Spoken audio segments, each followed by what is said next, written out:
হিন্দু মুসলমানের কোনো ব্যাপার নেই, মানুষ মানুষ। আর এই যে ওটাকে চাপা দিয়ে অমুক আসবে তমুক আসবে ও ধরনের দেখার ব্যাপার নেই।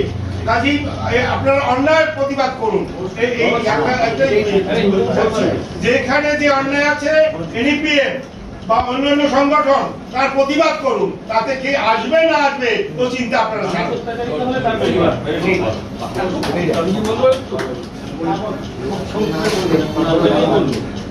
এখানে সমস্যা নিয়ে অনেকক্ষণ ধরে অনেক আলোচনা হচ্ছে। হ্যাঁ, যেমন নাকি মিলন বলেছে মিলনের সমস্যা একরকম আছে, আমাদের সবার আরেক রকম সমস্যা আছে। এখন ব্যাপারটা হচ্ছে এই যে সমস্যা, এই সমস্যা থেকে মুক্তির একটাই উপায়, সেটা হচ্ছে ইলেকশনে बीजेपी के पराजित। 75 साल के दौरान इस देश में अमृत महोत्सव चल रहा है, लेकिन वास्तविक रूप से देश का जो माहौल है ये बीच में तब्दील हो चुका है। और इसलिए वर्तमान समय में ध्रुवीकरण की राजनीति को विरोध करने के लिए जितनी भी प्रक्रियाएं देश भर में चल रही है, कोई भारत जोड़ो है, कोई नफरत छोड़ो है, कोई राष्ट्रीय एकात्मता है, ये सभी का स्वागत है। क्योंकि ये 140 करोड़ आबादी का देश है, दुनिया के सभी धर्मों के लोग इस देश में रहते हैं।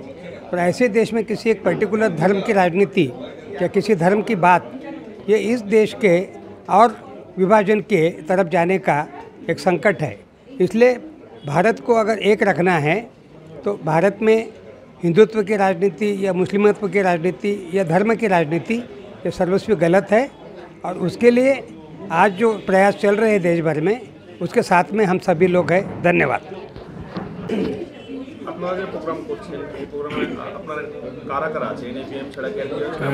एक्चुअली एनएपीएम হচ্ছে একটা সমন্বয় গ্রুপ, যেমন এখানে মৎস্যজীবী ফোরাম, চিত্তরঞ্জনের যে সমস্ত শ্রমিক সংগঠন তারা রয়েছে, ট্রান্সপার্ট এরিয়া সূর্যাপুর অর্গানাইজেশন রয়েছে, ডক্টর সুরেশ খান্নার নিজস্ব একটা সংগঠন রয়েছে।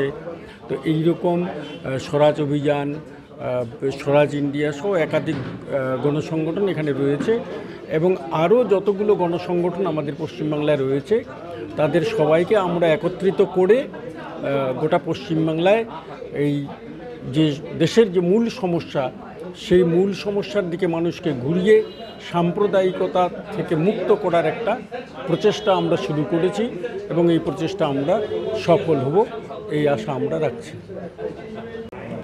আজকের এই সভা কি জন্য? আজকের এই সভার উদ্দেশ্য কি?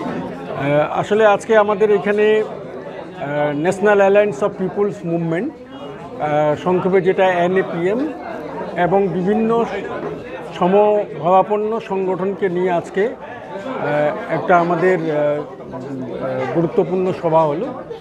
এই সভার মূল উদ্দেশ্য হচ্ছে যে একদিকে যেমন রাহুল গান্ধীর নেতৃত্বে ভারতবর্ষে ভারত জোড়ো একটা যাত্রা হচ্ছে, আমরা যারা সিভিল সোসাইটির মানুষ, আমাদের ভারতবর্ষে কিন্তু আরেকটা যাত্রা হচ্ছে, সেটা হচ্ছে নফরত ছোড়ো সংবিধান বাঁচাও।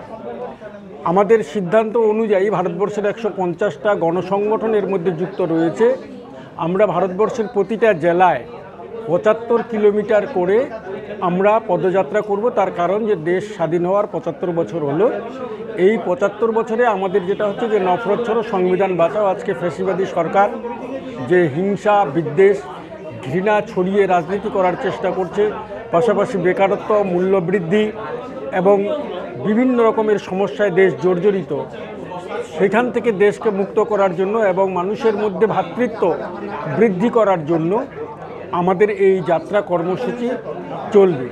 আজকে আমাদের সিদ্ধান্ত অনুযায়ী নদিয়া জেলা, মুর্শিদাবাদ জেলা এবং 24 পরগনায় এবং উত্তর দিনাজপুর এবং দার্জিলিং জেলায় এই পদযাত্রা হওয়ার সিদ্ধান্ত হলো এবং এই যাত্রাটা আমাদের কন্টিনিউ চলবে আগামী জানুয়ারি মাসের 10 তারিখ পর্যন্ত এবং জানুয়ারি মাসের 25 তারিখে আগ্রা কিংবা মিরাট থেকে আমাদের এই যাত্রা যন্তর মন্তরে গিয়ে শেষ হবে। সেই 5 দিনের আরেক পদযাত্রা কেন্দ্রীয়ভাবে একটা পদযাত্রা আমাদের হবে যে কলকাতা শহরে আসবে, সেইখানে আমাদের কেন্দ্রীয় নেতৃত্ব এনএপিএমের মেধা পাটকার সহ আরও অন্যান্যরা উপস্থিত থাকার সম্ভাবনা রয়েছে। সেই প্রচেষ্টা আমরা করছি।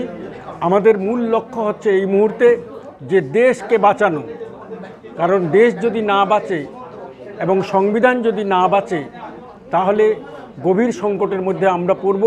এর থেকে পরিত্রাণ পাওয়ার জন্য গোটা ভারতবর্ষের মানুষের সঙ্গে যে জনসংযোগ বৃদ্ধি করার উদ্দেশ্যে আমাদের এই পদযাত্রা চলবে। এই পদযাত্রায় মূল দাবি নফরত ছাড়ো, সংবিধান বাঁচাও, পাশাপাশি স্থানীয় দাবিও কিন্তু স্থানীয় গণসংগঠনগুলো নিতে পারে। যার যেই দাবি নিয়ে যে গণসংগঠনগুলো লড়াই করছে তাদের 2 নম্বর 3 নম্বরে এই দাবিটাকে রাখতে পারবে। এবং এই যাত্রা সমগ্র পশ্চিমবাংলায় করার আমরা চেষ্টা করছি। আপাতত এই 4টা জায়গায় আমাদের আজকে কর্মসূচি ঘোষিত হলো। আগামী দিনে বাকি জেলাগুলোতেও আমাদের কর্মসূচি ঘোষিত হবে। लोग जो बोल रहे हैं कि जो अभी दुश्मन है, जो इंडिया का जो आम आदमी का दुश्मन है, इसको आप कैसे टैकल करना चाह रहे हैं? इसको टैकल तो आम आदमी की जो खुद की रोज़मर्रा की जो ज़िंदगी जीने की जो बात है, साधारण सा अभी बस में चढ़ेंगे तो उसकी किराए की बात है, रात को खाने के समय जो भी खाना खाएंगे दाल चावल सब्जी उसकी जो बात है, हर चीज़ आम आदमी के उससे बाहर चली जा रही है। और नौकरियां नहीं है, काम नहीं है, एक जगह से दूसरी जगह लोग हज़ारों किलोमीटर दूर जा जाकर काम की खोज कर रहे हैं। ये कोरोना के बहाने पूरा उजागर हो गया इस देश में। यानी आज भी इस मुल्क में लगभग आधी आबादी गरीबी रेखा के नीचे है। तो ये समस्याओं को हैंडल करने की जगह, इनको हल करने की जगह पे राम मंदिर मस्जिद इस तरह की बातों में देश को उलझाए रखना मूल समस्याओं से ध्यान भटकाने की साजिश है। 2 करोड़ लोगों को हर साल रोजगार देंगे ऐसा वादा करके वर्तमान सरकार चुन के आई थी, लेकिन अभी तक टोटल 2 करोड़ भी शायद नहीं दे पाए। 2 करोड़ हर साल देने की बात तो दूर की बात है। और अब रोजगार मेला के नाम पे प्रधानमंत्री अपने हाथ से अपॉइंटमेंट लेटर देना ये बहुत बड़ा मजाक है, क्योंकि 140 करोड़ आबादी के देश में जहाँ पर 10-20 करोड़ लोग बेकार है, उनमें एक प्रधानमंत्री अपॉइंटमेंट लेटर बांटते बैठना ये एक तरह का तमाशा है, ड्रामा है। और ऐसे ड्रामा करने से इस देश का रोज़गार का समस्या का हल नहीं होगा।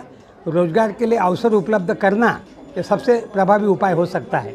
लेकिन महात्मा गांधी की जगह लक्ष्मी का फ़ोटो लगाना, उससे यहाँ का नोट का हमारा चलन का समस्या हल होगा। और हर पॉलिटिकल पार्टी तो वही कर रहे हैं ना कि वही तो दुखद बात है। पार्टियां भी किया।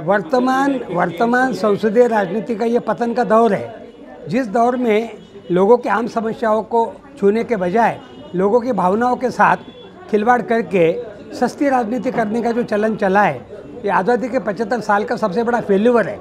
और हम NAPM या इस तरह के जन संगठन जिनका संसदीय राजनीति से कोई संबंध नहीं, हम लोग जन आंदोलन करते हैं, हम लोग जनता के सवालों को लेकर काम करते हैं। तो इतिहास के क्रम में ऐसे लोगों की इतिहास में हमेशा आवश्यकता होती है, जो लोग इस ढंग की बातों को लेकर आगे चलते रहते हैं। जो कभी